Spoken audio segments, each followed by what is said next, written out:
ертеде Талап пен Жанат деген ағалы інілі ағайындылар тату тәтті көршілес өмір сүрген екен.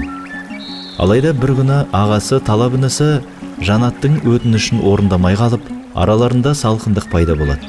Екіншіде інісі де ағасына қажетті көмекті көрсетпей, өткен жолғы ренішін еске салады. Осыдан кейін екеуі қатты ренжіседі. Сөйлесу түгілі амандаспайтын халге жетеді. Күндердің күнінде Талаптың есігін жұмыс іздеп жүрген ағаш ұстасы қағады. Оны жұмысқа алуға келісіп, анау тұрған шағын өзенді көрдің бе? Соның арғы бетінде інім тұрады. Сол жерге үлкен қақпа орната аласың ба? Ол өте биік болсын.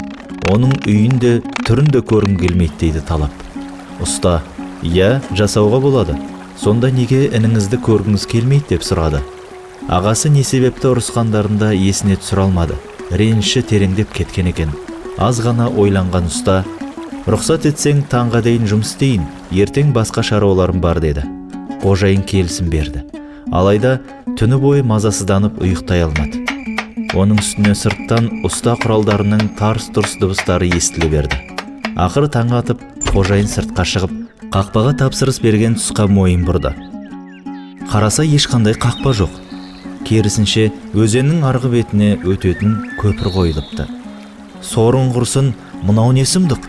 Мына ұстаны ма?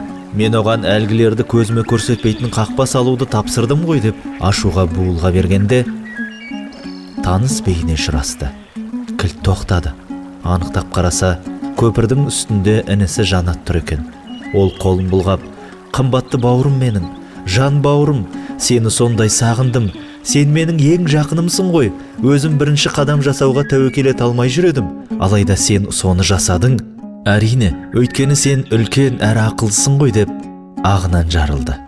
Екі бауыр құшақтасып, көздеріне жас алып, мәз-мейрам болысты. Екеуі көк шалғынға отыра кетіп, өткен кеткенді еске алып, қызықты сәттерін айтудан жалықпады. Осылайша кештің қалай батқанын білмей де қалды.